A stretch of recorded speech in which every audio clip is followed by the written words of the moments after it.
This is Monty in the Morning, the show Phoenix Magazine readers voted #1 talk radio show in Arizona. #1 during your morning commute. #1 whenever news breaks during your day. And #1 whenever and wherever you want to talk sports. Now it's time for Monty in the Morning.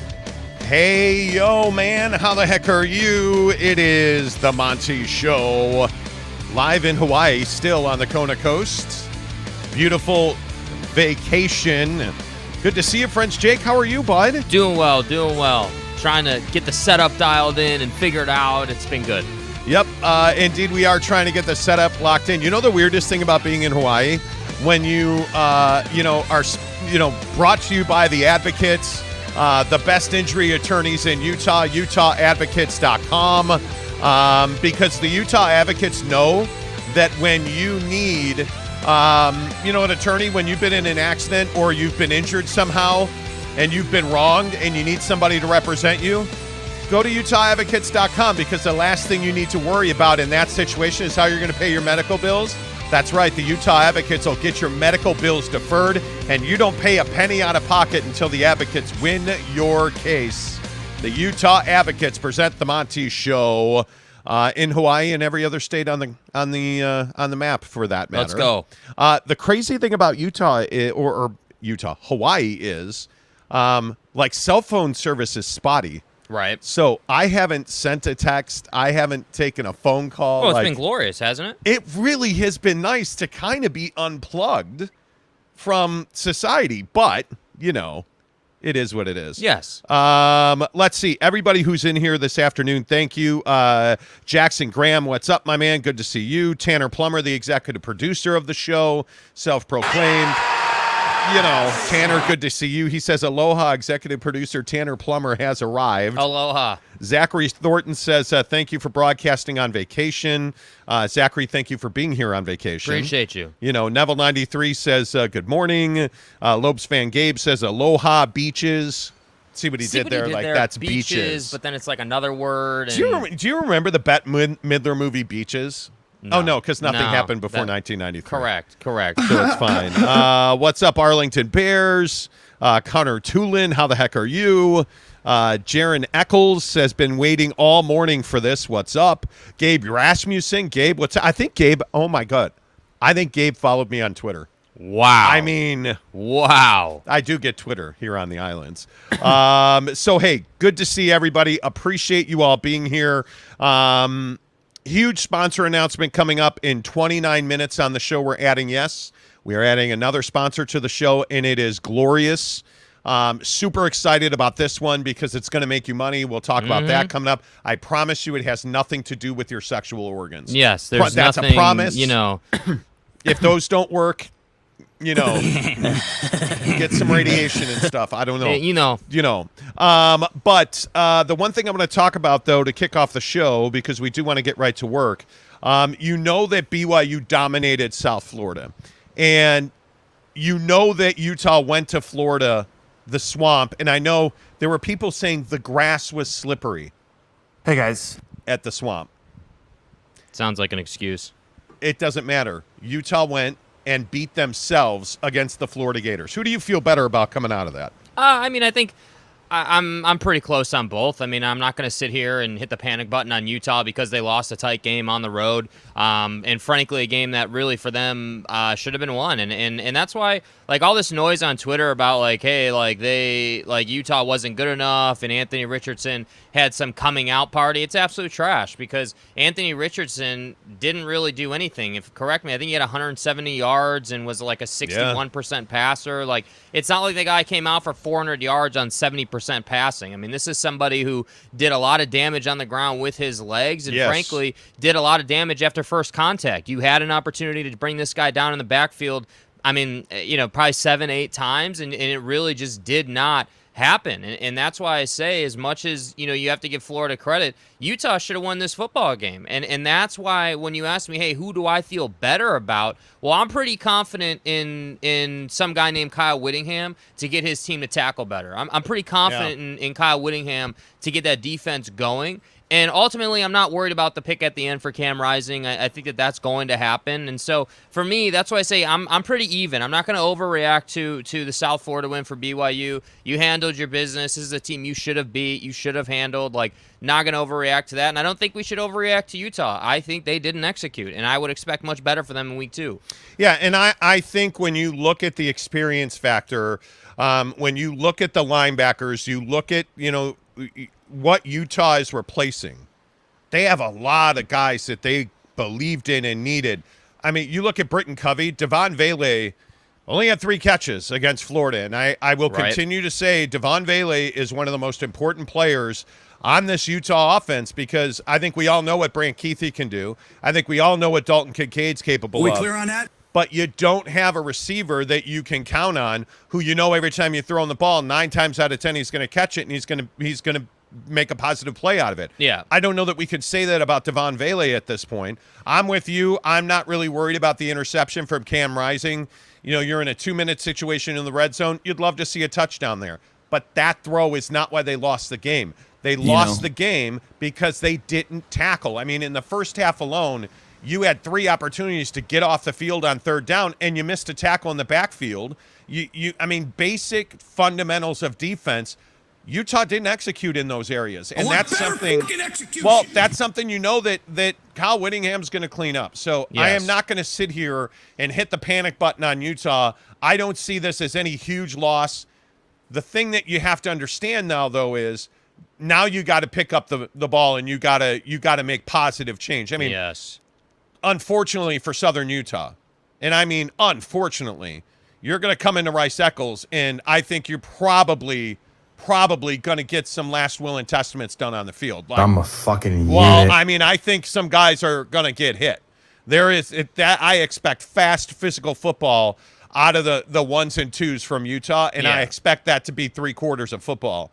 And then in 2 weeks with San Diego State, that's the game where you've got to come out, Jake, and I just don't think there can be any excuses. Yeah, and I think that, this whole concept of this being the game of the year for San Diego State is huge. I mean, I think that you have to understand, like, Utah playing San Diego State seemed like, for a Utah fan, someone, again, not for those of you who listen to the show every day, you guys are plugged in. Like, that San Diego State's good. But think about your average Joe fan. Like, they probably don't know that San Diego State just built Snapdragon Stadium and they've got all this momentum and they're trying to get into the Big 12 and they're trying to do all these things. Someone looking at the schedule is like, oh, yeah, we'll handle San Diego State. Like, it's fine. And for me, when I look at this matchup, coming up, I say, hey, San Diego State's got a lot to play for in this game. I mean, if you beat Utah in Utah, you got a shot to go undefeated this year and make some noise. And so that's why I say, for Utah, these next couple of weeks are going to be huge in terms of the college football playoff and really representing the Pac-12, because I know that's only week 1 or was only week 1, and the college football playoff committee tends to forget the impact in losing or winning in week 1 tends not to have that same effect at the end of the year. But when you get beat that bad, the way Oregon got beat, it would be huge from the Pac-12 standpoint for Utah to go out and make the college football playoff. And the problem is now what's required to do that is basically running the table, in my opinion. You're not going to be able to be a 2-loss team if you're Utah and get into the college football playoff, in my opinion. And so that's why I say, like, there's a lot of work ahead. But again, I have a tough time being like, yep, season's over, college football playoff opportunities are dead, now that you have 1 loss. Like, would we all be surprised if this team ends up, 11-1 or whatever it would be at the end of the year? No one would be surprised by that. So that's why I say I'm not going to jump too far either direction. Do I think BYU is college football playoff good? Not yet. I think I would have loved to have seen, a little bit more out of the depth, and that's kind of the conversation for me around BYU.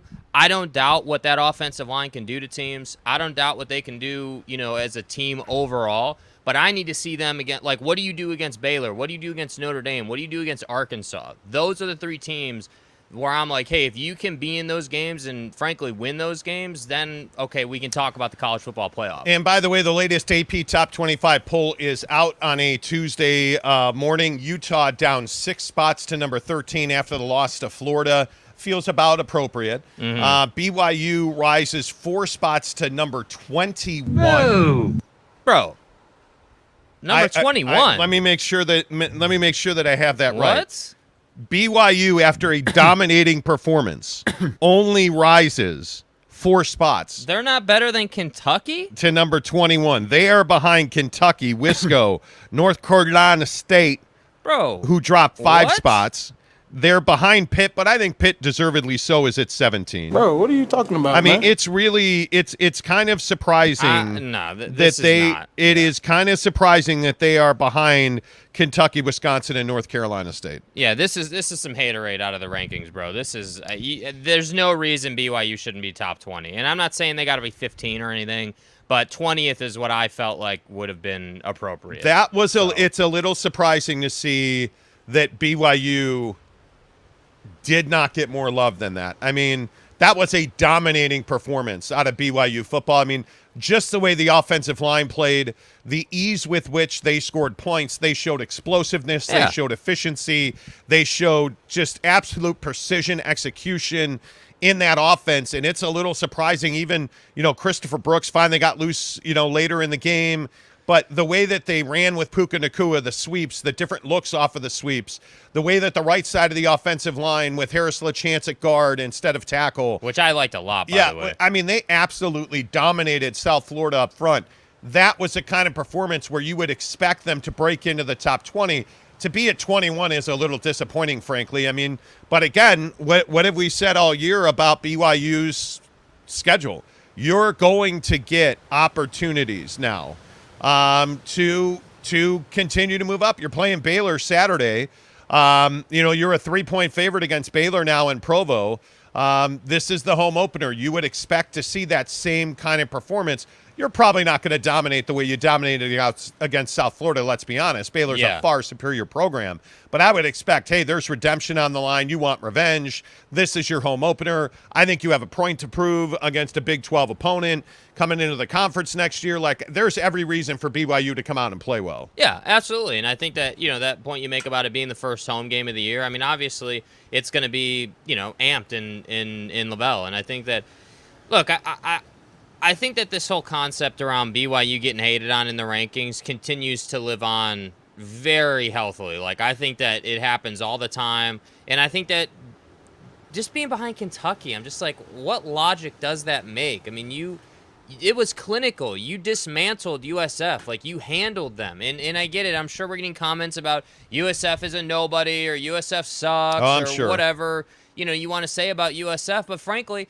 that's who was put in front of them. And by the way, it wasn't like they won by 3 points. You won, 55-21? Like, you dominated that team. But 50-21. But this is why, again, I say you got to score 60 points when you can. And the Kalani being a nice guy effect, I'm over it. Like, there is no Mr. Nice Guy in this BYU football program. I think you have to put up 60, 65 points when you get the opportunity, and this is every year, and that's going to come to an end here, frankly, because your G5 opponent, your USFs of the world, you're not going to play those teams anymore. You're going to have a very difficult Big 12 schedule to execute. I think you have absolutely got to take your opportunities to pound guys. Facts. And I think you can't be so willing to play your 2s and 3s. Yeah. And more reps and get into your the back end of your depth chart. I think you have got to absolutely take these opportunities when you can. I look at the rest of what the world thinks. I mean, the line on the BYU game started at 2.5 in favor of BYU at 53 points. That's not a lot of points. That says to me that one team is not going to score a whole lot of points. Yeah. And, based on what we saw from BYU, I think BYU is a 30-point team week in and week out. Right. Because I think you roll out of bed in college football and you can score 21. I mean, we saw that out of a South Florida team, frankly, that's just not very good. Yeah. So I think you can, but looking at the current Vegas lines, I mean, it's 3.5 in favor of BYU. So I would expect BYU to score 31 points. And something tells me that Baylor's probably going to score more than 27. So my guess is this is going to be a mid-30s game. Yeah, I mean, I think that there's a lot of, after what happened against Baylor last year, I think there's a lot of, I'm not going to say this is a revenge game because I don't think there was that much on the line last year, but I think that Baylor is someone who obviously is a Big 12 team, obviously someone you want to go out and make a statement against. This is a team that if you can beat this team, that bodes well for you. I think that Baylor is quality enough. The whole USF is trash thing won't exist if you beat Baylor by 7. That's right. Or even if you beat Baylor by 3. All that matters is you beat them. And I think, frankly, this is a game, as we, look ahead a little bit here, but this is a game where Jaren's going to be tested. That Baylor defense is not just going to allow him to do whatever the hell he wants. You're not going to have, backs wide open in the end zone by 20 yards. That's not going to happen against Baylor. And that's why I say I think that, okay, great, you handled USF, but it's time to move on from that, man. You frankly, it's a little disrespectful that you were only put at number 21 in the country. I think you need to come out with a point to prove again against Baylor. Yeah, I think the other thing that I would say about this situation is you're in a long, slow climb now. This is going to be a weeks-long climb for BYU. Yeah. By the way, not to go too far here without saying, what are your thoughts on Utah? I mean, Utah is all the way down to 13th. They're behind Florida, who's at 12. But, I mean, they're surrounded by... What, number 5? Utah was number 7. Number 7. Yeah. Yeah. So, I mean, you look at the teams that are ahead of them now. I mean, a Notre Dame team that lost... I mean, not handily. I mean, you lost to Ohio State as 8th. Yeah. Here's the AP top 10. USC moves into the top 10 already. We talked about brand. This speaks to what you've been saying on it, I have to admit. And you look at USC, and what I've always said about USC is they're just one season away from playing for a national championship. Y'all feel me? That's the reality of being a USC Trojan. They're now number 10. After all the turmoil and the destruction and all the transfers and the turnover, firing Clay Helton, bringing in, all this stuff. You're now 10th in the country. That's right, T. After beating Rice. So everybody who says, hey, USC, they suck. Well, guess what? They're 10th in the country. Yeah. Baylor is up 1 spot to number 9. Notre Dame down 3 to number 8. Oklahoma is up 2 to number 7. A&M is at number 6. Clemson actually is down 1 spot to number 5. The top 5 are Clemson at 5, Michigan up 4 spots to number 4. Ohio State actually beats Notre Dame and falls a spot to number 3. Georgia, after their dominating performance against Oregon, is up to number 2, and by a long, long margin with 44 first-place votes, 1,552 points in total. Alabama, roll Tide. Yeah, I even need have a Coach problem. Saban. Can I have a Coach Saban drop, please? This is Coach Saban. Thank you. Yeah, I even have a problem with Alabama being number 1 in the country if we're going off of performances. How isn't Alabama continuing to be number 1 in the country when you played who you played, but then Georgia's number 2 when you dominated a team like Oregon that's everyone's cup of tea right now? That's what I don't get. Number one, it's Alabama. It's Nick Saban. Coach Saban. It's Nick. This is Coach Saban. The thing, what bothers me? And we can have this conversation, I guess. What bothers me is that brand comes into play when we're just talking about football. When you're doing a top 25, teams in the country or whatever, it shouldn't be about brand. It should be about X's and O's on the football field. But on September 6th, brand plays a huge role. But how? On November 6th? How? How in a ranking does it matter? Because you don't have results. And you're going off of, and this is what I'll say to BYU fan. Alabama absolutely annihilated Utah State, but it's 55 Utah State. to nothing. It's right. Utah State. But it's USF. Who's got any love for USF? With all due lack of respect, who's got any love for USF? I'm not. There's no due respect. Yeah, there's nobody sitting here saying that USF is somehow a world beater. Is there anybody who would be surprised if Utah State took their Aggie Tears down to Tampa and beat South Florida? I would not. Alabama rolled what's a pretty damn solid football team in Logan. In all seriousness, Utah State's pretty solid.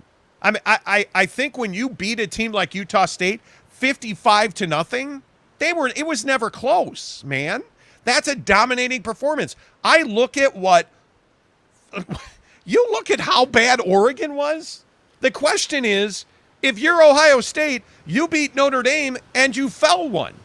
How pissed are the Buckeyes this morning? I'm saying, it's not. You do have results. This I disagree that you don't have results. You have results. Like, you have who you played, you have how you won the game, and you have how bad the other team was. Like, that's what you have to go off. So who is more dominating, Georgia or Ohio State? Georgia. Absolutely, Georgia was. Then they got it right.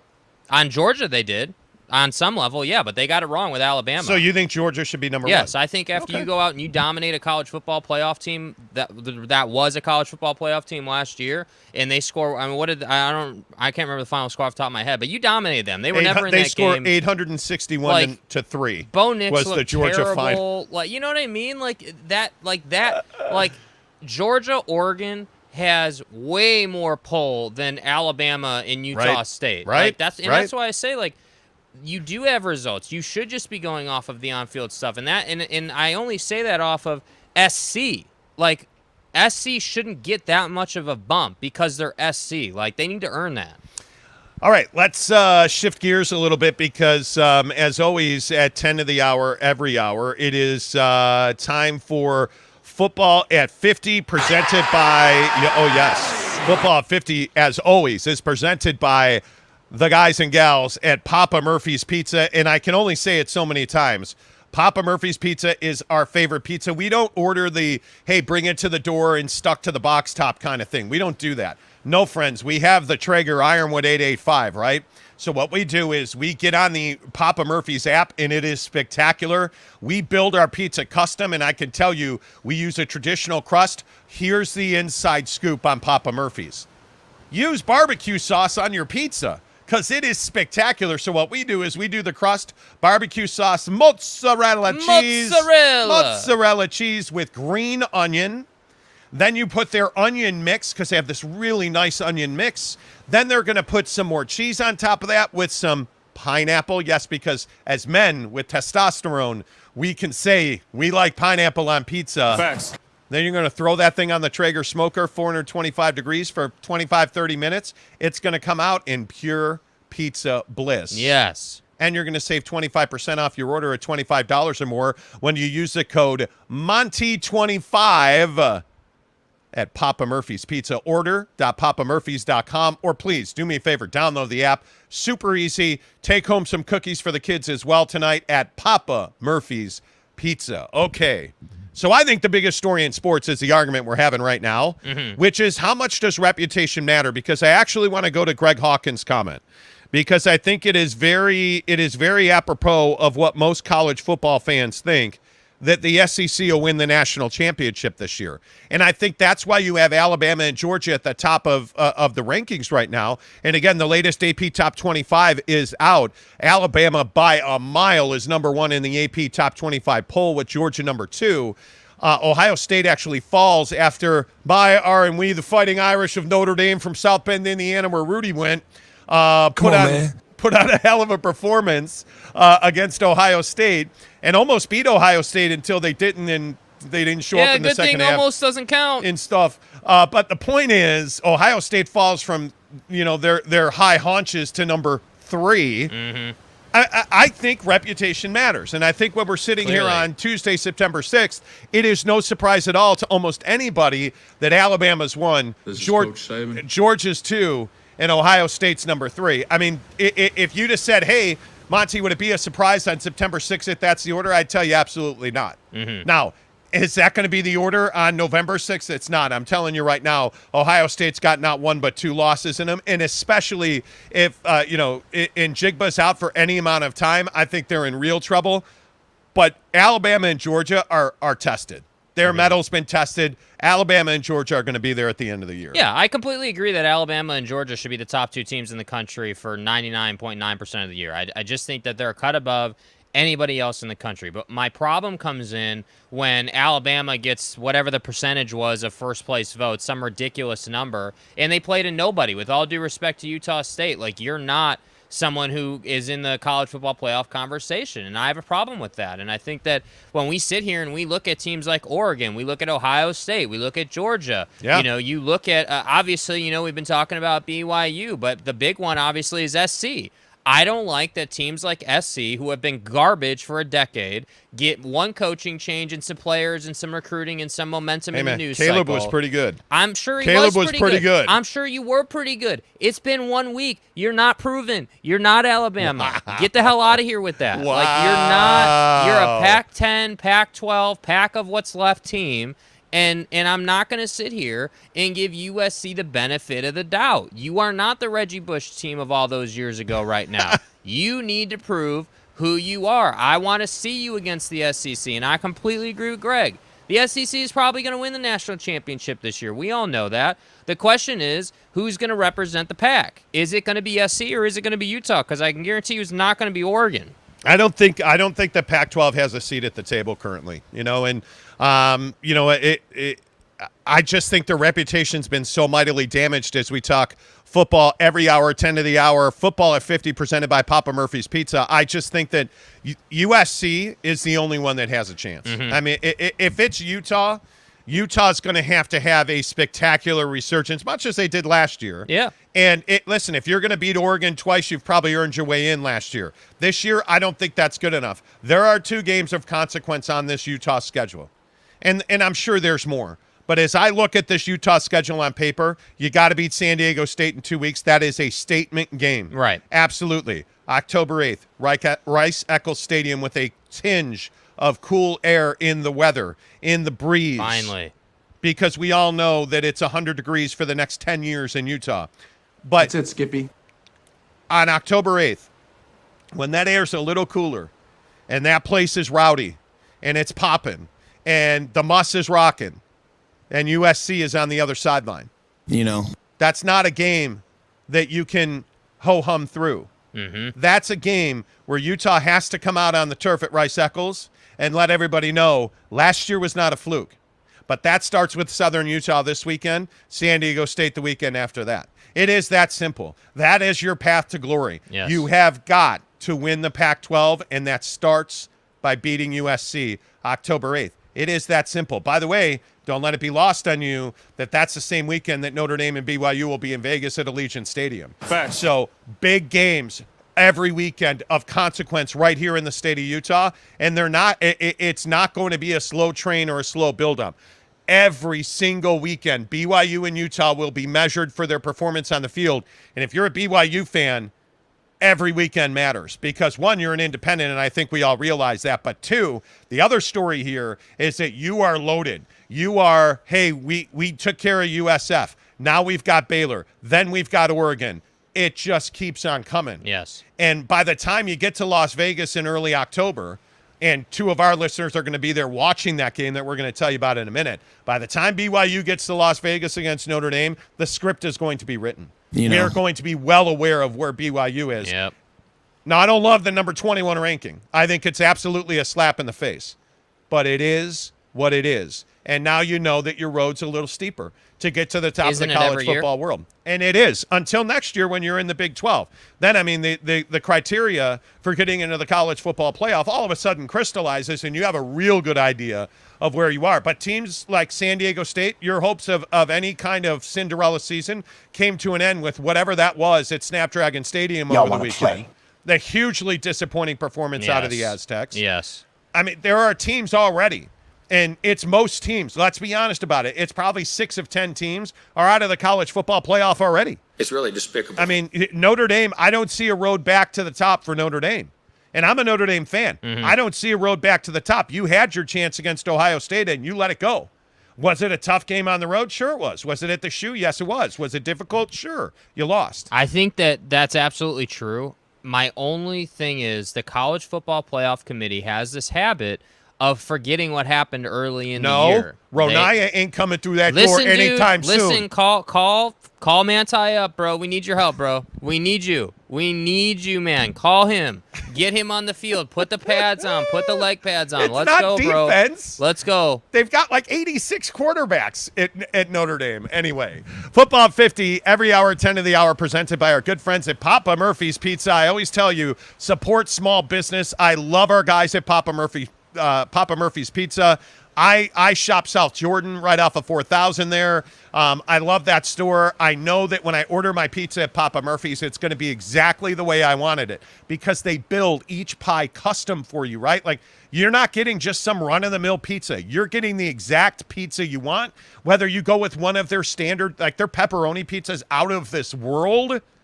But for guys like me and Jake, we order our pizza custom, and they love doing that. And the thing that I love about Papa Murphy's is I know I'm always getting a discount when I use, promo code Monty25. I'm getting 25% off my order at $25 or more, and I know it's going to be exactly the way I asked it for. And if it's not, I know the people in my store, they're going to make it right because they care about my experience. Because as small business owners, they want us back in the shop every single weekend. And guess what? We're at Papa Murphy's every single weekend. Use promo code Monty25 to save 25% off your order of $25 or more. Hey, I want to remind you, we are sending 2 listeners to see BYU and Notre Dame play in the Shamrock Series in Las Vegas. My goodness, that is rapidly approaching. We are about 4 weeks away. Yes. It's 2 nights at the Palms Casino Resort and Hotel. It is 2 tickets to the game at Allegiant Stadium in Las Vegas. It's a $250 Maverick gift card to get you there. I mean, it is going to be spectacular. It is now looking like that is a really important game on the BYU schedule. And all you have to do to win that is go to any of the 5 Utah locations of Barbecue Pit Stop. Now, you can find them in Layton, Lehigh, Logan, St. George. Hello to all of our St. George listeners. I got a great tweet yesterday from one of our St. George listeners in Raul who said, Aloha, who said that he's a Dixie State alum. Okay. Appreciate you, man. He was a football player down there. Raul, really appreciate you being a listener of the show. He said he went into the Barbecue Pit Stop, got his job done. Yes, if you're in St. George, get into the Barbecue Pit Stop. Fill out the slip, drop it in the box, and then join us in Lehigh on Saturday, October 17th. That's just September 17th. I guess that's a week from Saturday almost. Yeah. That's just about. Is yes, that already a week from Saturday? It's a week from this coming Saturday. That's insanity. Yes. That's crazy. A week from Saturday, we'll be at the Barbecue Pit Stop in Lehigh. Our good friends at Papa Murphy's are going to provide pizzas for us to smoke on the Traegers at Barbecue Pit Stop. We're also going to have some wings. We're going to watch BYU go duck hunting at Oregon. That's going to be spectacular. Then at halftime of that game, we are going to pull the winner of the trip for 2 to Vegas to see BYU and Notre Dame in the Shamrock Series. Cannot wait. Join us Saturday, September 17th. Barbecue Pit Stop in Lehigh. It's going to be a party. It is absolutely going to be a party. I am super excited about it, and it's all presented by Devery Davis at Academy Mortgage. Thanks to our friends at the Davis Lending Team for always supporting the show. You're listening to The Monty Show, my favorite peeps. I'm Devery Davis with the Davis Lending Team, powered by Academy Mortgage. Whether you're a first-time home buyer, you don't know what you're doing, you bought multiple homes, second homes, investment properties, multifamily, we've got you covered. Our office consists of everybody it takes to do your loan, from processing to underwriting to doc departments. We do it all right here. We're not waiting on Tucumcari or Walla Walla, Washington to answer an email. We take care of it here.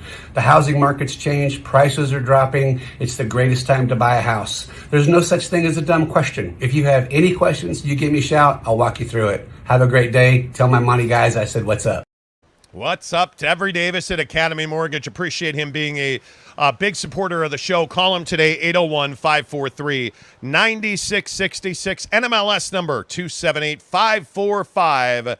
Devery Davis and the Davis Lending Team at Academy Mortgage are equal housing lenders. And, I know we talk about it all the time on this show, and we talk about the fact that listen, I think a lot of small business owners support this show. In fact, I don't think I know. Whether it's your local Papa Murphy's owner, whether it's a guy like Devery Davis, Barbecue Pit Stop, Alma Waymon at Waymon Brothers Construction, a lot of small business owners support this show. We need you to support our sponsors. So when you get the opportunity and you're going to have pizza, make sure you go to Papa John Papa Murphy's. Careful. Make sure you go to Papa Murphy's and you tell them, hey, I heard about you on the Monty Show. Call Devery Davis when you need a mortgage. And again, if you're looking for a refi or if you think that, hey, I can't afford a down payment, sure you can. Devery Davis has a program to get you into that home you've been waiting to buy.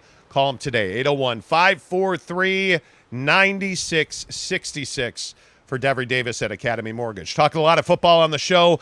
Coming up here in about 28 minutes, we'll shift gears and talk Utah Jazz basketball because they still haven't made a trade.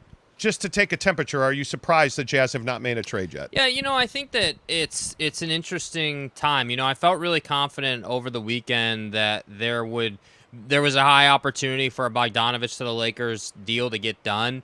And I still think that deal gets done. And again, this is all my opinion. I'm not sitting here saying that this is like information we got or anything. This is my opinion. But I just think that it makes too much sense. I think that Bogdanovich and frankly Conley too, I think that those two guys could serve a very straightforward and unique purpose on the Los Angeles Lakers with what they have going on.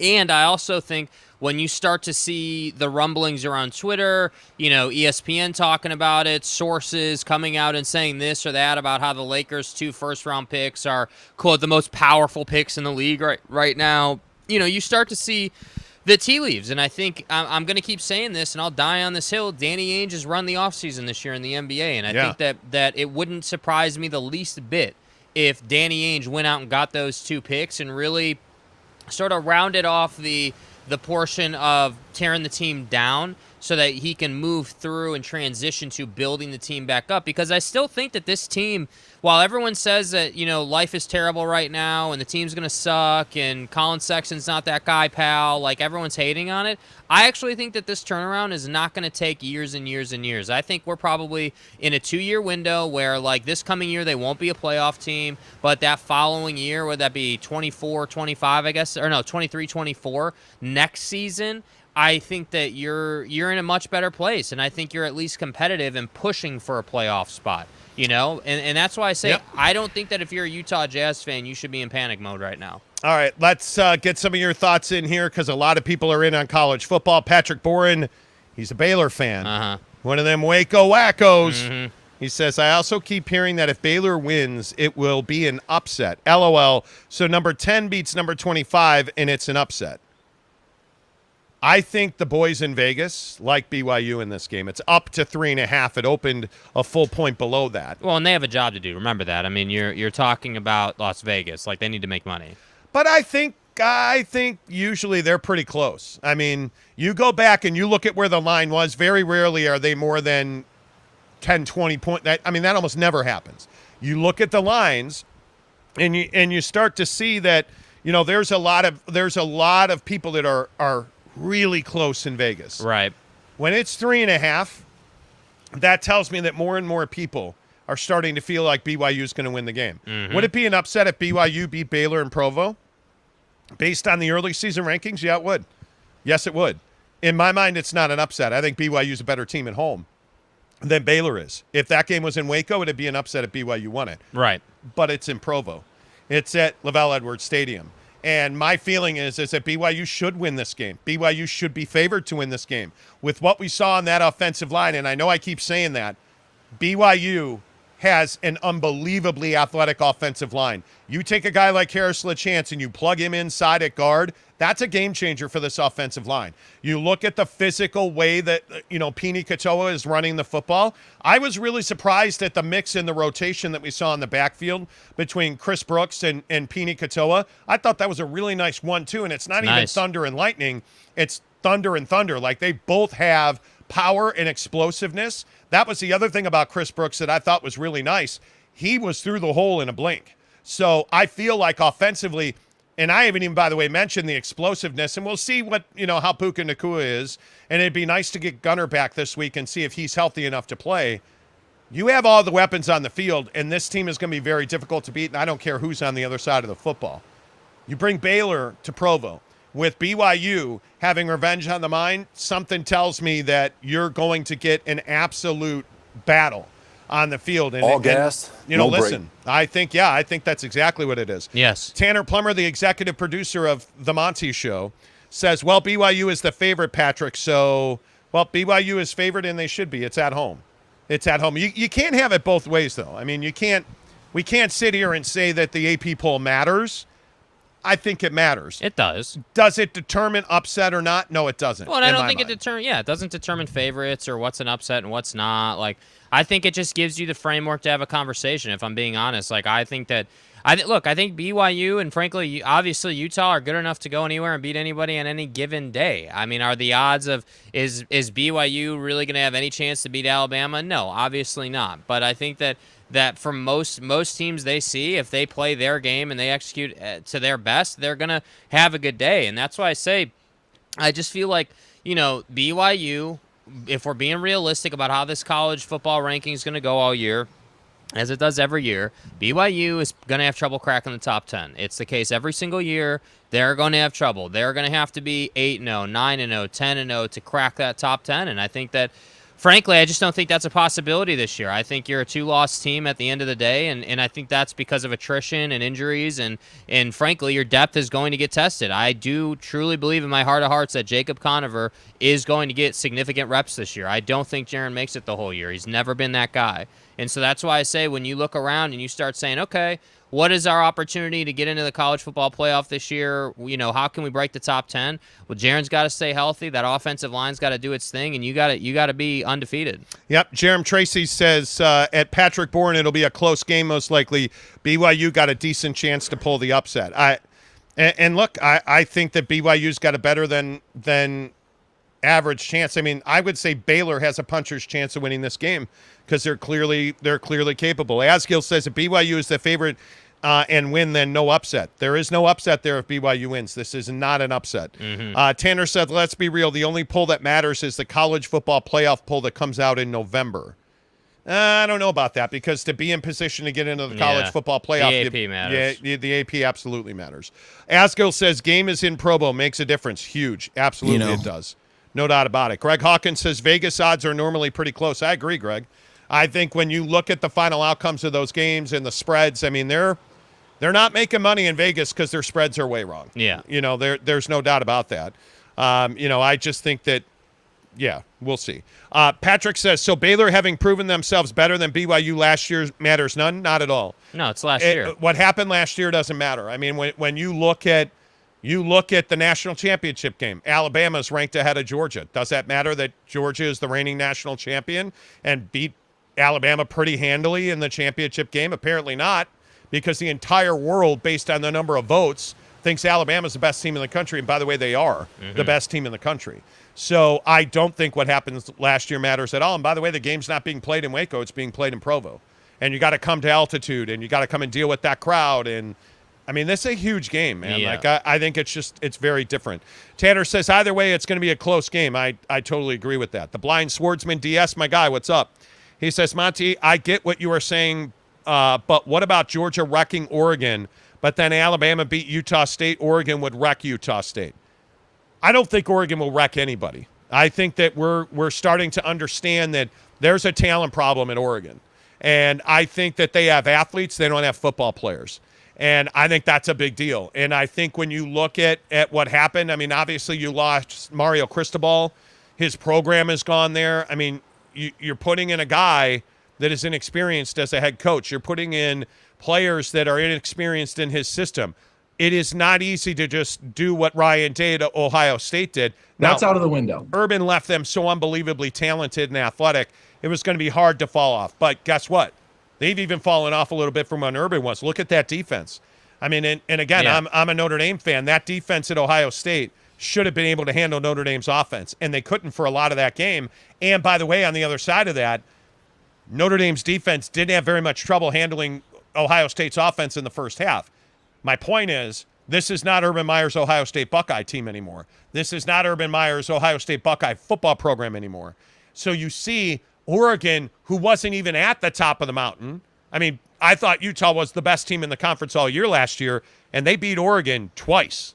So Oregon wasn't the best team in the conference, let alone one of the best teams in the country last year, and they've fallen significantly from where they were at that point. I think Utah State, don't undervalue Utah State. We joke a lot about Aggie Tears. Utah State is a good football program. Mm-hmm. Obviously, when you have Logan Bonner at quarterback, you have a chance to win games. Attrition, graduation, we all have that.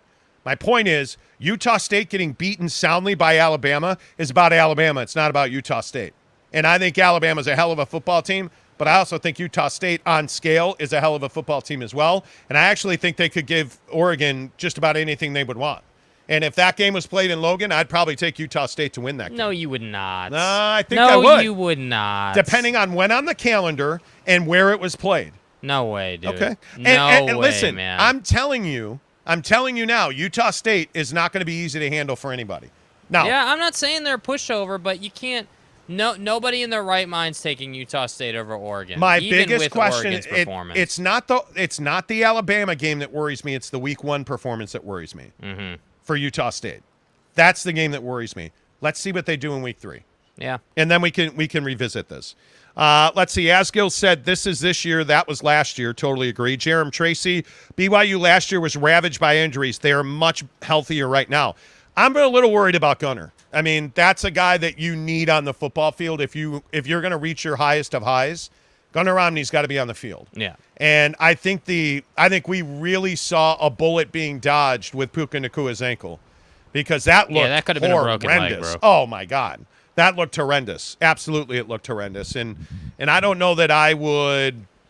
Yeah, I don't know, man. That was scary to me. All right, without further ado, here on the Monty Show, let's get you our newest sponsor. It is Tri-Day Trading. Now, I know that a lot of us dabble and dip in stocks. I certainly am one of those guys. And a lot of us that rode the AMC and the GameStop wave, a lot of us like to what pretend. A time. Yeah, we like to pretend that we're day traders. We're not, because we don't know what we're doing.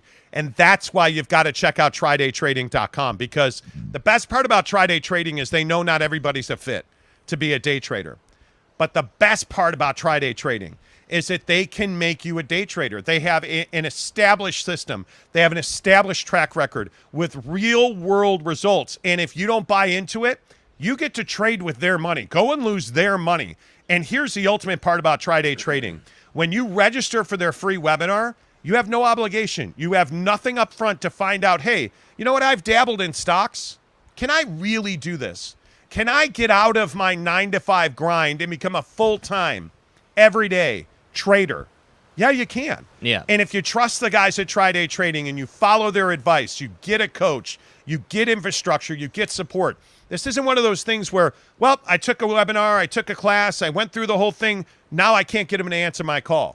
They support you, man. Tri-Day Trading is fantastic because they understand your situation. They know that you have a full-time job, but they're teaching you how to transition from that full-time job. If you want to transition into a full-time day trader, you can do that. Maybe this is a side hustle for you. They can help you develop that as well. And we're not talking about little trades. You can spend as much or as little of your own money as you want. But when you start this program out, you're trading their dollars, man, to teach you how to do it and to show you the world is a possible place for you when you go to TryDayTrading.com. Get there now, register for their free webinar, and watch the webinar.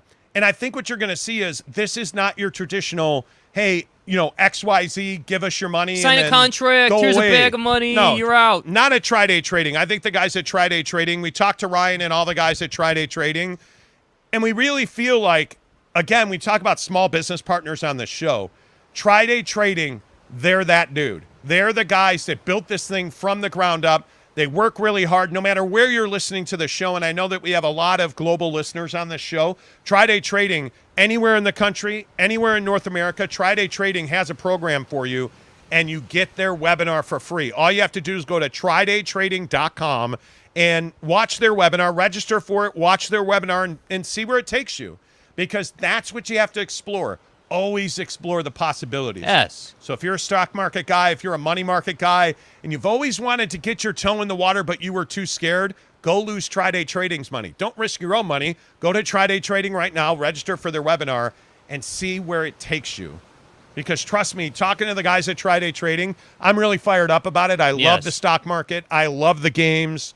I love the mentality that goes into it. And the most impressive thing about Tri-Day Trading is that you really understand that this is not something that They did fly by night. Right. I mean, there is a program. There is. I mean, you're going to trade their money. Yes. And you're going to split the profit with them. So it's not that they're taking the profit from their money. You're going to trade their money and split their money and split their profit from their money. Yeah, and I think the coolest thing is it gives you, like, for all of you out there who wanted something where, you know, you have the 9 to 5, but you're burned out on the 9 to 5. Like, we share that, like in our, you all know our story, or maybe there's some new folks here. Like, we had our 9 to 5 corporate job when we were doing this show for a long time, and we were just now, it took us years to transition to being able to do this show full time. So the reason that we partnered with Tri-Day Trading is because of the program and that whole thing where you can trade their money to learn. Yes. So that you don't have to feel like, oh man, like I'm not going to be able to pay rent or pay my mortgage or whatever. I'm going to be in a bad spot financially because I tried this. And the big thing here is that you can call them, you can go on their website, and you can go through the webinar. And that's the biggest thing. I really want you guys to understand. The webinar portion isn't just to have you go to their website and so they can get more people to the website. The whole point of the webinar is so you can watch it and get an idea of what this actually looks like, because all it takes to go from where you are now to where you want to be is that bridge. And a lot of people struggle to create that bridge. What's my thing going to be? How am I going to get out of this 9 to 5 grind? And that's what this can be.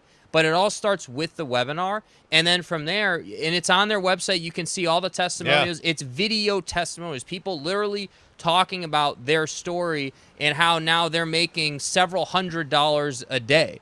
Because that's all it takes. I mean, if you think about it, to put this into perspective, like if you just take a 30-day month and you make $100 per day, that's at $100 per day. That's not that much money, right? If you think about it. So that's why we decided to bring Tri-Day on, and we really appreciate them partnering with us because we wanted to bring you a solution like that. Yeah, and by the way, they're based in Lehigh, Utah, so they're a local company. Local. I just keep saying that. Yes. They've been in business since 2008. They have all kinds of programs that fit you. So check them out online. Welcome our newest sponsor, TriDayTrading.com. Yes. Thrilled to work with them, and I cannot tell you, huge Jazz fans at TriDayTrading.com, so just really thrilled to be partnering with the guys at Tri-Day Trading. It is so much fun.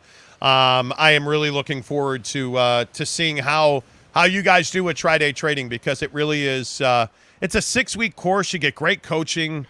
Check them out. That's what I love about it. It's just personal. It's just like they're really invested in trying to make you successful, and that's what's awesome. TriDayTrading.com. Let's get a couple more of your thoughts in here on BYU, Baylor, Utah, the big Mugamba. Says Baylor's secondary needs to tighten up if they want to beat BYU. Wasn't impressed with their play against Albany. Looked like BYU from 5 years ago. Facts. I think week 1, your first real game, is very difficult to execute. I look at Utah in this exact same light. Utah, if the Florida game was this week instead of last week, Utah's beaten the Florida Gators. Like, and with all due respect to my guy Utah Pig Bus, and I love me some Utah Pig Bus. Mm-hmm. He was talking about how Anthony Richardson's some transformative player and he had a breakout game. No, he didn't. He did not. He's a career 62% passer. With all due respect. And really, let's be honest, he's a sub 60% passer. He's a guy who has to run to win, and the Utes simply did not tackle him and anybody else very well. That's right, T. It's shocking how poor the tackling was, how poor the assignment was, yes, how poor the execution on defense was. And maybe is that a result of not hitting a lot in the preseason? Well, and I think that's a huge discussion because there's a lot of college teams, and I know we talk about it a lot on the Monty Show presented by the Advocates, UtahAdvocates.com. I think there's a lot of teams who don't like to hit in the preseason, who don't like to hit in fall camp. You got to pop pads in fall camp. You have to. And I know that injuries are a thing, and everybody worries about that. You got to pop pads, dude. Because what we're seeing is now Utah is in the exact same spot they were in last year where, hey, we lost a big game. Hey, now we got to come back. We got to climb the mountain. And we're just short of going to the college football playoff. And for my money, there's no reason for Utah to be in this spot. Hit in fall camp. Yeah. I get it. You're worried about injuries. Football hurts. Injuries happen. Build depth. Be a quality program. Pop pads in fall camp. And let's go win football games.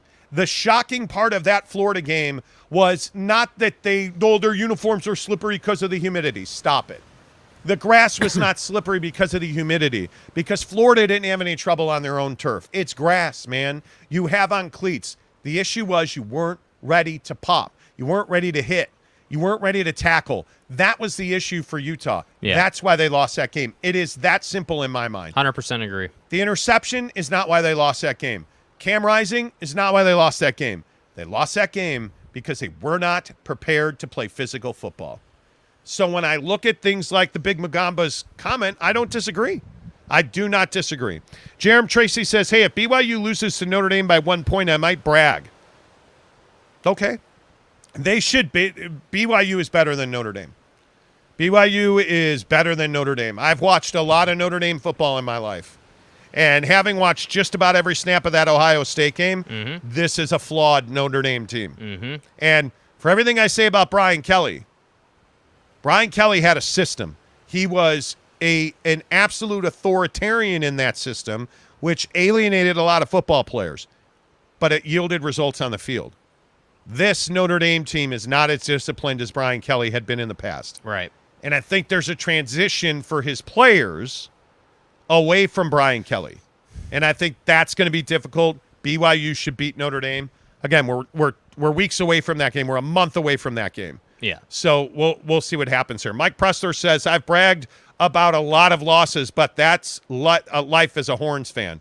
It is. By the way, did you see what Steve Sarkisian, the head coach at Texas, said? He owes his career to Nick Saban.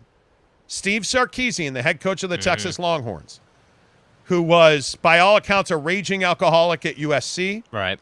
had fallen way, way, way, way off the coaching radar. Right. Coach Saban hired him to be his offensive coordinator. This is Coach Saban. And he says, Steve Sarkisian says, it saved his coaching career. Yeah. That's a pretty heavy thing to say for a guy like Sark. And it tells you the power of a guy like a Nick Saban. Absolutely, man. I think it speaks volumes about him.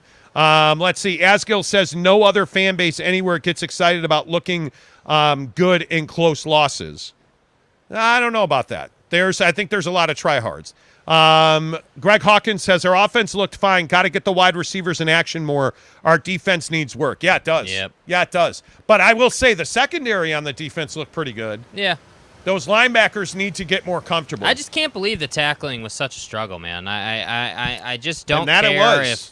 if their jerseys were sweaty or it was moist out or, the game was played in some foreign land that, made it difficult to tackle. Like, it just doesn't matter. At the end of the day, like, you have to be disciplined. You have to be ready. You have to be in a place where you're not cramping up constantly. And this conversation around, sports science and taking care of your bodies and feeding your body correctly so it can perform in adverse environments and difficult situations. BYU's crushing the game. Notice they didn't have any cramping issues. Notice that their bodies were fine. And I get it. It wasn't Florida proper, right? You weren't playing the Gators. You were playing USF. But all the same, the weather's damn near the same. You're a couple hundred miles away or whatever it is. Like, I just am not going to sit here and give Utah the benefit of the doubt or any kind of slack or break. You're Kyle Whittingham. This is the defense that lost you the game, and now it's time to make some adjustments. Yeah, and I think he will. I mean, I think Witt is notorious for being a guy that makes incredible adjustments very quickly. Agreed. I mean, I only look at the career arc of a Chase Hansen. The adjustment, the tweak from quarterback to safety, linebacker, like he's in the NFL now on a practice squad, granted. Right, for instance. But, I mean, that's who Kyle Whittingham is. Kyle Whittingham's going to have that defense tuned up and ready to go. It's unfortunate because they were a player or two on defense away from beating Florida. And that's the frustrating part about being a Ute fan this week, because you got a huge win out of BYU, and it was the performance that we all thought it was going to be. Unfortunately, it was a performance that you hoped Utah wouldn't put out. Mm-hmm. That's the biggest issue. So when you struggle the way that Utah struggled to execute on defense, that's frustrating. Yeah. That is it is very frustrating. Good morning, Justin Bingham says, great show, Monty. Appreciate that. Hello. Brent Burnett says Sarkisian needed personal help as he was a mess. And when we say a mess, he needed a mop and a bucket. Yeah. Because homeboy was an absolute disaster. At USC, he was a disaster. That was unbelievable. Brett Burnett says, glad he got some help. He did. There was an intervention done with Steve Sarkisian that absolutely changed the course of his life.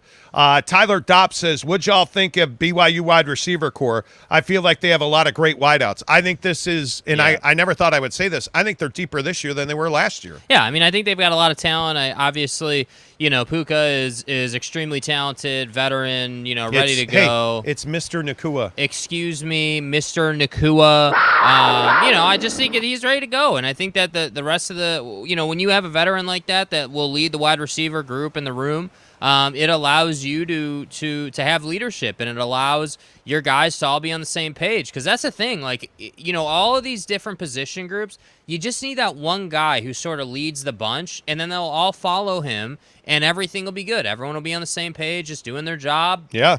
And that's how you go out and you execute on the football field, which ultimately lets you win games. And that's what I think we're starting to see at BYU, where you have Jaron really sort of growing into this leadership role. Hopefully he stays healthy. Hopefully, he plays every game on the schedule. I have doubts about that, but we'll see. I think part of his leadership is staying healthy and making better decisions. So that's why I say when you look at the quarterback room, you look at the wide receiver room, hell, you even look at Harris going inside on the line. I think they're just in a good spot right now. That said, it was USF. I still maintain Cody Epps has the potential to be the breakout star in this wide receiver group. I mean, I worry about Gunnar Romney being healthy. Mm-hmm. I mean, it is very rare that a guy sustains significant injuries and comes back from that on a regular basis. And this is your thought about Jaron, when you're hurt all the time, you're hurt all the time. Yeah. And so it'll be interesting to see if Jaron's on the field, is Gunnar on the field, is Cody Epps a guy that can step up and fill the gap for BYU? I mean, I think I want to say that he had 4 catches last week. Now, the average was terrible. But, I mean, I think when you look at Cody Epps had 4 for 26 yards, 6.5 average. I mean, obviously, the other guy that we haven't said word one about is Dallin Holker. Mm-hmm. I mean, I thought he had a huge performance in that game, obviously with the touchdown, but I just think now you have multiple weapons at every level. Yeah. You have guys that could take the top off. You have guys that can play in the mid-range, in the middle of the field, the out pattern, the curl. You have every facet that you need. Mason Wake doing a really good job catching the football, even though there's that one you wish he hadn't caught. But right. I just think offensively, BYU is in the best place that Kalani's ever had this offense in. And I think to answer your question specifically, Tyler, yeah, I think this wide receiver group is really good. I am really excited to watch that group play every single week. Yeah. I think they're one of the ones that you pay attention to. Absolutely. Vorlon Ingalls, 1811, says it was hotter when BYU played since Utah played at night. Well, and I think Tampa, the issue in Tampa was you just sat around for so long. Yeah. And it was so humid. But that's what I'm saying. You didn't have that built-in excuse if you were Utah. BYU could have easily come out and struggled and not tackled well and not executed, but they came out and handled their business. And that's why I say I'm tired of people like Utah Pig Bus making excuses about this football team. Dude. It's tough. It's tough when your team goes to the Swamp. But it's a huge game. Yeah, man. but there's not. I'm sorry. I'm not going to sit here because it's the defense. If this was the offense we were talking about, okay, kind of can understand that. It's Kyle Whittingham. He's a defensive guy, not an offensive guy. Okay, I could kind of get that. But because it's the defense, man, I would have expected. And I've come to expect, frankly, we've been conditioned to expect that Kyle Whittingham's defenses will be ready to go no matter what the ask is. Yeah. And I think that's why I say, I'm not trying to be a douche about this, but at some point we have to stop saying the grass was wet or the jerseys were too slick. No, man, you guys just tried to tackle guys around the shoulders instead of around the knees, and that costs you. That's what happened. Yeah, yeah. You didn't get beat by Anthony Richardson. That's the. It's not a transformative performance. The guy had 178 yards or whatever. And by the way, for everybody who doesn't follow Pig Bus on Twitter, you really should. He's a really good follower. He's a good dude. He is. Absolutely is. I think I met Utah Pig Bus for the first time in 2013. And he's one of the best Utah fans on the planet. So go follow him on Twitter, Utah Pig Bus. You can follow me, The Monty Show. You don't want to follow Jake. No, you don't need to. You got me right here. The Monty Show is presented by the Advocates Injury Attorneys, UtahAdvocates.com. The thing about the Utah Advocates, again, and I know that we talk about small business. I've known Matt Driggs for 10 years. He was a guy that supported my show when we were back at 1320 K-Fan, the sports leader, here in Salt Lake City. And it's great to have Matt and all of the fabulous attorneys at the Advocates back on the program, UtahAdvocates.com. When you're in an accident, when you've been injured, when you are less than 100%, your confidence is damaged as much as your body is damaged. You need somebody who has the energy, the know-how, and the ability to fight for you, because you don't have the energy. You don't have what you need to be your whole self. Let the Advocates do that for you. Let the Advocates defer your medical bills. Let the Advocates be the ones to decide if you have a case. I know so many people that get in car accidents and they're like, well, you know what? I don't really have a case because my friend Jimmy's father's, son's, cousin's, sister's coworker who works at Amazon and drops packages on doorsteps said it was my fault. Don't go that route.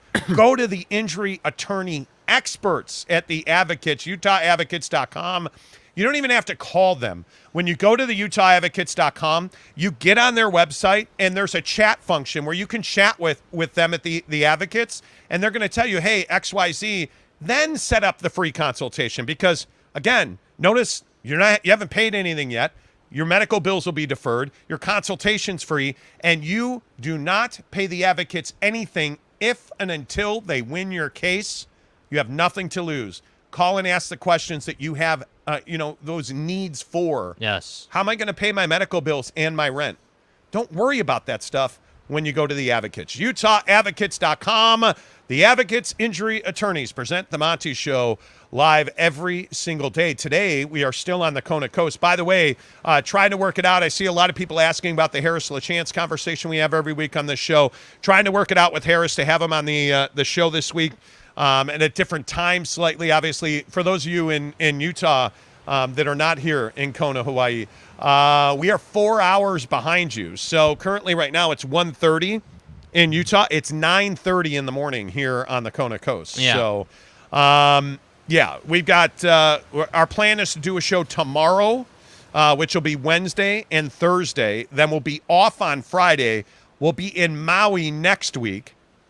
So we'll be in a different location next week in Maui, and we'll also do shows next week. So we'll continue to roll on, and then don't forget, on Saturday, September 17th, we'll be doing our Football Saturday show live at Barbecue Pit Stop in Lehigh. Steve and the guys there have it all ready for us.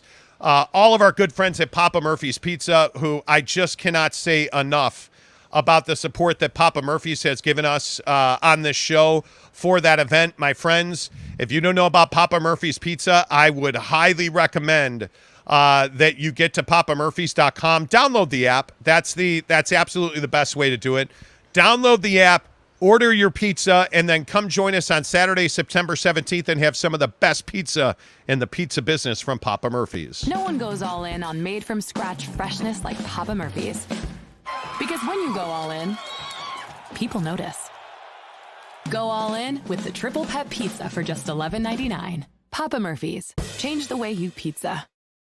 PapaMurphys.com. Papa Murphy's So Pizza brings you football talk right here on the Monty Show. How the heck are you? Let's keep rolling with your comments. Let's see. There's so many people. Ryan Scandura, the Knicks fan. Knicks get Donovan Mitchell from Utah yet? Right? And this is one of the conversations I want to have today. Right. And I know we don't have a ton of time for basketball on the show today, but I still maintain the Knicks won this trade. The trade that didn't happen. They didn't make the Donovan Mitchell trade. Bro, what are you talking about, man? I'm telling you, the Knicks are better off for not. I've tweeted with so many Knicks fans who are so upset. We didn't get Donovan Mitchell. Leon Rose is no different. He's a dick. It's like, hey, yo, Leon did the right thing. I have heard so many Knicks fans say, well, now what? Well, now you go and get somebody else. Now you go and continue to work the roster with all of your first-round picks, all of your ability to pick swap, all of your cap space.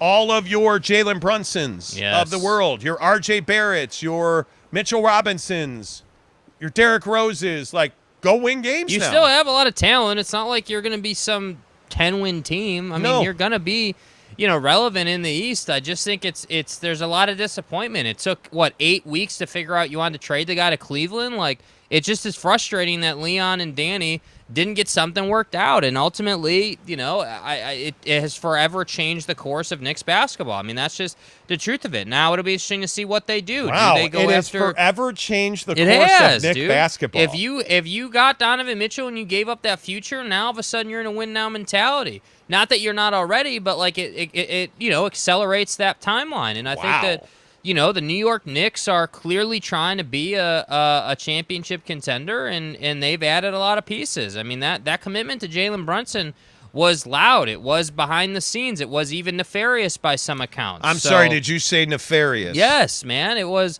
under the table. We're going to sneak this guy out of Dallas. Like, we're going to do some things to get him signed. And I just think that Jalen's a nice player, but he's not the reason you're going to win a championship. You need one more, and I think Knicks fans were hoping that was Donovan. There's one other thing I want to talk about with this.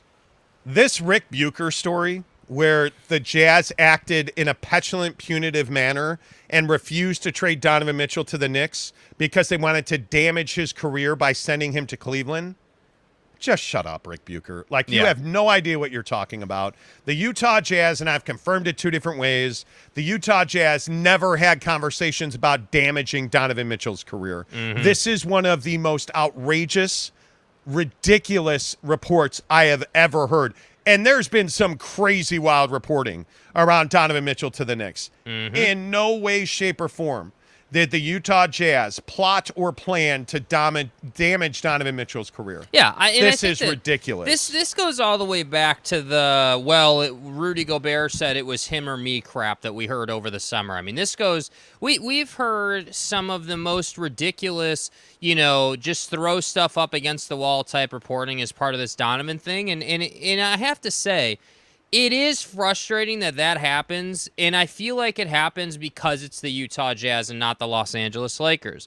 I feel like it happens because people think the Utah Jazz are some G League team that plays in a community college, right? Like, that's what I think people think of the Utah Jazz out on the East Coast, and I think that's why we get this kind of reporting. But to say that, to sit there and report on literally no information, because he doesn't have information. Nothing, dude, we're as plugged into this team as you can possibly be. Trust me when I say that. And nobody has said word one about that. In fact, it's been debunked. Like, you're not, the Utah Jazz didn't act in some, terrible fashion to screw the Knicks. It's business. This is as simple and clear as I can make it. There was a price. Leon Rose wanted a discount. And ultimately, Danny said, you know what? I'm not taking a discount. We'll go and make a deal with Cleveland, and you guys can ride off into the sunset without Donovan Mitchell. That's what happened here. So is it any surprise that after this deal went down the way it did, that there's a report out there hating on the Utah Jazz? Absolutely not. I wasn't surprised by it at all, and I think it's kind of an embarrassment from a reporting standpoint that someone would say that. As we've talked about in the past, I think anytime you throw something against the wall, it's kind of an embarrassing thing to do. I think the ridiculous part of that story is that the Jazz actually spent time plotting against Donovan Mitchell. Like, think about that through in your head. Mm-hmm. Do you really think that they did all they could do to not send him to New York? Do you really think that that's the case? It makes absolutely no sense. Yeah. They went and got the biggest return they could get. We talked about it for weeks and months at a time. Leon Rose was not willing to give up any more than 2 unprotected first-round picks. Yeah. He wanted to keep Quentin Grimes. Those were the sticking points. They've pretty much confirmed that. The Jazz have confirmed that. Mm-hmm. So what did the Utah Jazz do? They went and got 3 unprotected first-round picks. They went and got a bushel of other picks. They went and got they went and got Colin Sexton. So wait, you're telling at a very affordable contract. You're telling me the Utah Jazz did exactly what they said they were going to do the whole time. Yes. And they happen to do that with Cleveland because Cleveland paid the price. That's why I mean it's ridiculous reporting. It's an embarrassment of the profession to say that the Jazz acted in nefarious fashion. Sources said the feeling around the league is people are telling me, like when that happens in this context, there's issues. When people say, like as an example, you have to understand this minutia difference. So when Adrian Wojnarowski goes on ESPN or he tweets or does his thing, right, when he drops a Woj bomb and he says sources say X, Y, and Z, that's totally cool because it's Woj, he's reporting, he's doing his work, he's very credible, he's built a track record. So we know that when he says that, it's usually pretty good information. But when I get dude from, Poughkeepsie saying that people in the league are telling him something about the Utah Jazz and he never reports on the Utah Jazz, that's how you have issues because people just come out of the woodwork and say stuff. And that's why I say you notice this doesn't happen to the bigger teams in the league. You notice this doesn't happen to the major markets. That's why I say this is not that the Jazz did anything wrong, but this is a problem for smaller markets like Salt Lake or Portland or the those teams. The RJ extension didn't break ahead of time. Yeah. I think all the details of those conversations. Now, frankly, I'm probably slapping myself in the face, but I mean, very few people had those details. Mm-hmm. Very few people had the details that went into that Donovan Mitchell situation. Like all of the people that were reporting, and I think Rick Bucher reported it multiple times that Donovan demanded a trade. Yeah. Now we know he never demanded a trade. Like please. All of this stuff. But this is also, to your point, why I always say, if you want to be treated like a major market, act like a major market. You can no longer be the underdog. You can no longer be, we play in Salt Lake City, so we can't sign free agents. That's not the reality of it. Well, we're just this little team. Yeah, it doesn't matter. Do you want to win an NBA championship? Act like an NBA champion. And that's what this organization is doing.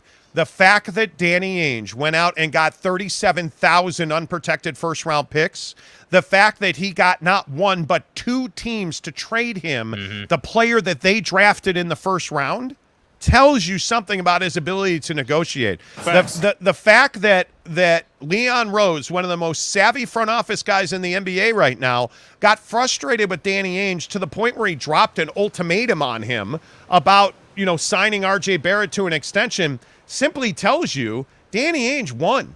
Danny Ainge got everything he wanted out of this trade, but that does not mean that Leon Rose lost. And as a Knicks fan, I'm telling you now, feel good that Donovan Mitchell is in a Cavs uniform because you did not overpay, and Leon Rose is not simply going to sit by and watch this Knicks team, lather in mediocrity. Mm-hmm. He's not going to do that. Yeah. I feel very good about where they are.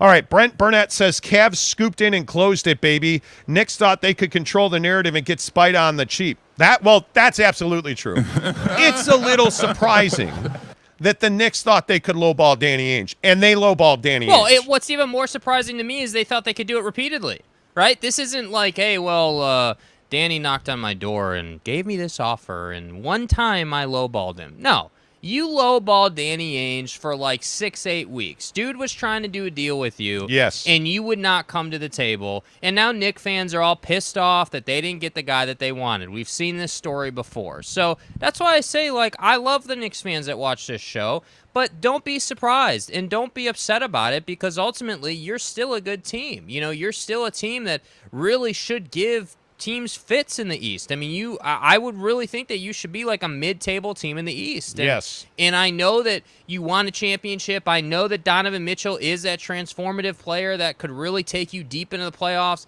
Not sure I'm ready to say that he's a championship caliber player on his own on that specific setup. But still, the point remains, you would have been a hell of a lot better. Now the problem is the Cleveland Cavaliers have a young nucleus that's going to be there for like 5 years, and you're going to have to deal with them. So that's why I say, what is the Utah Jazz next move? What is the New York Knicks next move? What is the Lakers next move? Because I'm telling you, the Knicks are not done. There's no way that they can be done. Yep, totally agree. This hour of the show live on the Kona Coast in Hawaii is presented by Waymon Brothers Construction. Brother. Super stoked that we're partnering with Waymon Brothers. They are building a project for us right now. My God.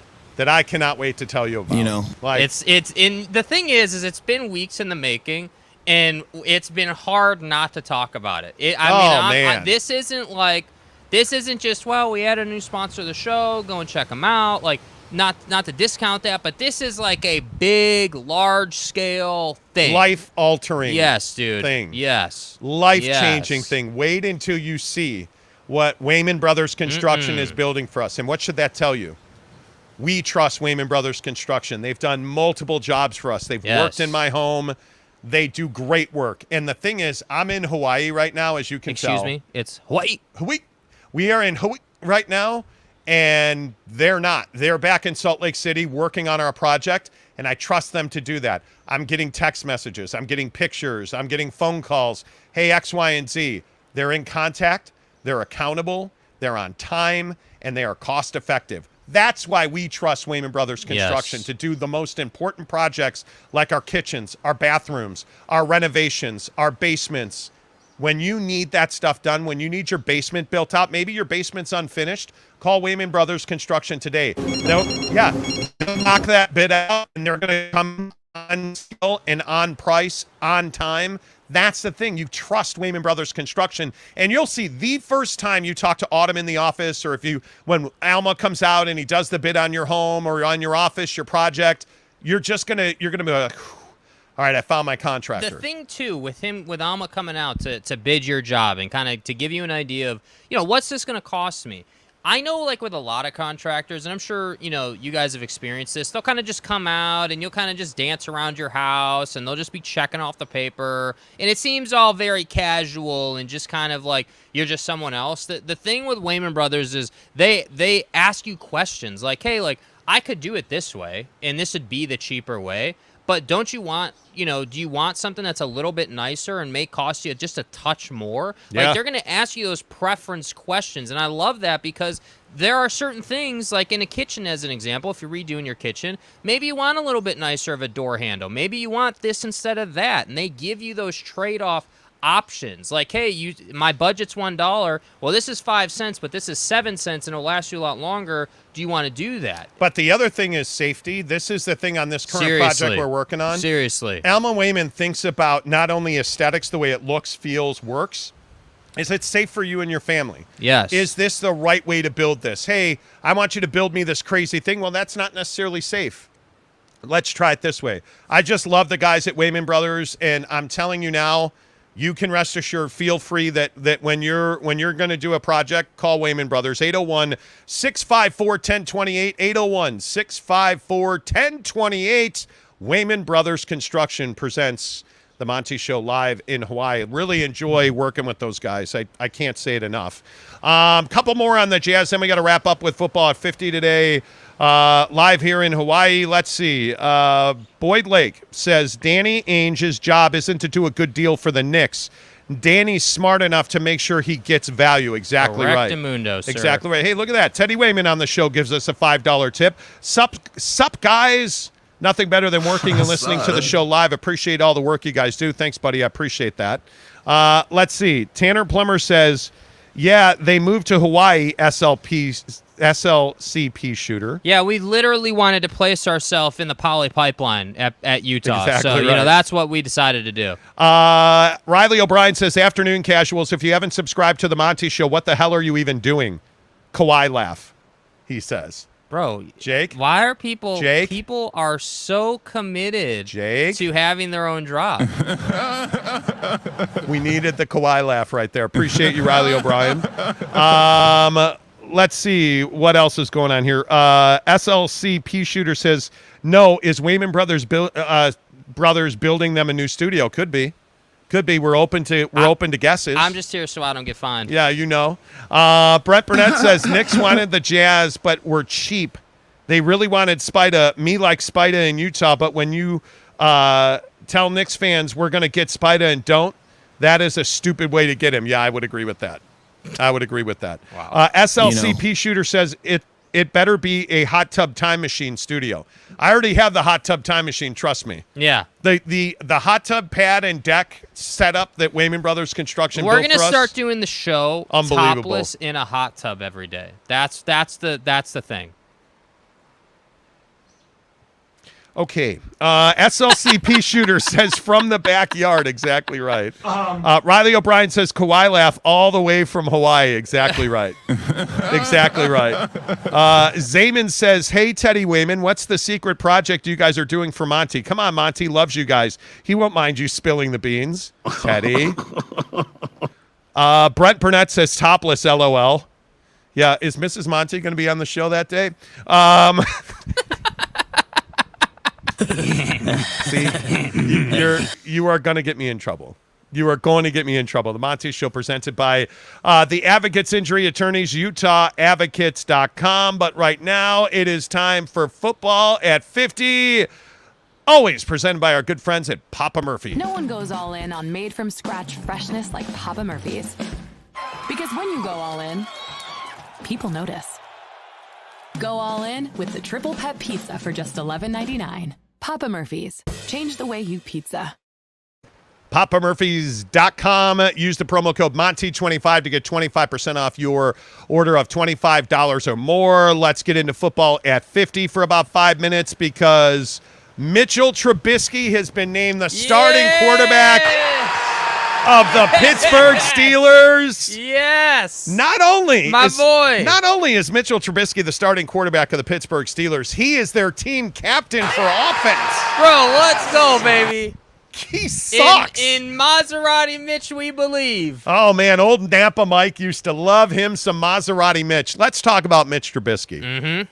Can Mitch Trubisky bring the Steelers back to glory? Oh, man. I mean, if we're talking, this is much like Donovan Mitchell. I think, they're in very similar places. I mean, if we're talking Super Bowls, no, I can't confidently say that good old Mitch can take them all the way to the Super Bowl, just mainly because it's so much harder in football. But I will say that I think Mitch Trubisky got the short end of the stick in Chicago. I truly feel like he carried them. He brought them through when you had the double doink and the missed field goal and you got let down. He carried them, bro. Yeah, I know. Sigh your ass off. I know, bro. But I'm telling you, this guy is got the goods. Listen, as a fan of the Chicago Bears, I want the Arlington Park Bears. Excuse me. As a fan of the Arlington Park, Chicago, formerly Lakefront, now Northwest Suburbs, Arlington Heights Bears, who don't ride horses and stuff. The thing is, listen, they eat apples, and Justin Fields is not as good as Mitch Trubisky, and I'm worried about that. I have real questions about whether or not Justin Fields is a guy for the Chicago Bears. The Bears. The Bears. The Bears.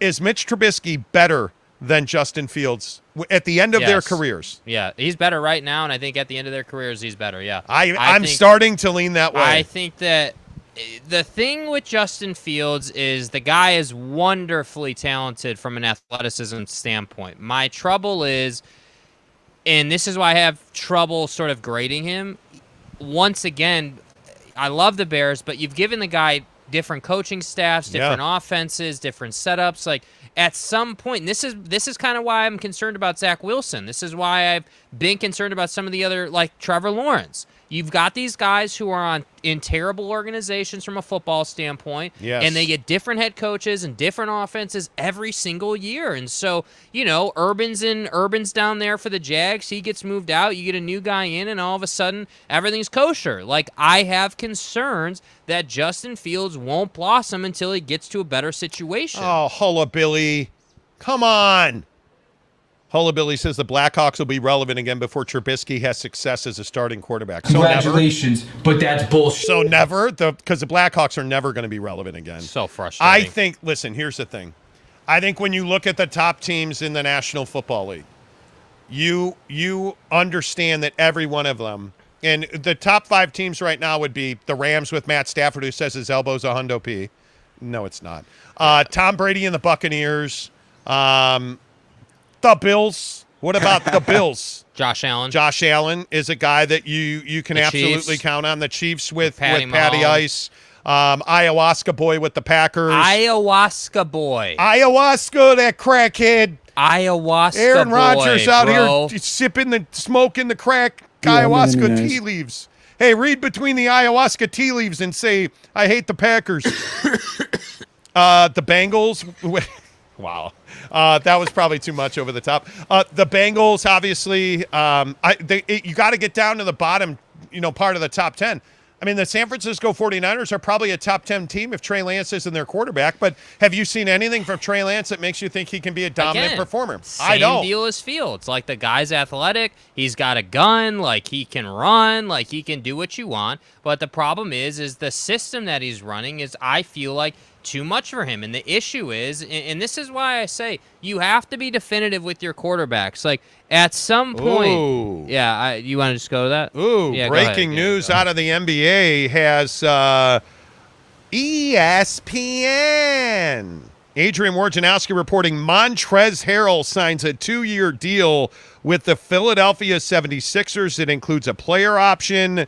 He is good. See, now. We're really focused on Philadelphia right now. I'm telling you right now that Philadelphia is better than you're willing to give him credit for. Mm-hmm. James Harden is no longer Zion Williamson size butt. Mm-hmm. He is thin, trim, ready to go. My guy Tyrese Maxey, my guy Joel. Mm-hmm. Now you add Montrezl Harrell in there. Yeah. They're going to be ready to throw hands, dude. Like that's going to be illuminate me. That's going to be a really tough team to deal with, dude. Montrezl Harrell signs with the Philadelphia 76ers. That's right, T. Yeah, I mean, I think it's a good signing. I think they're going to be a good team. T. Like, I just we need to see them in a game of consequence. Football at 50 presented by our good friends at Papa Murphy's Pizza, papamurphys.com. Make sure you use promo code Monty25 for 25% off of your order of $25 or more. Hey, we'll be back on the show tomorrow morning. Should be 10 a.m. Mountain Time tomorrow morning. Is when we should be good to go there. But hey, thanks for joining us live in Hawaii.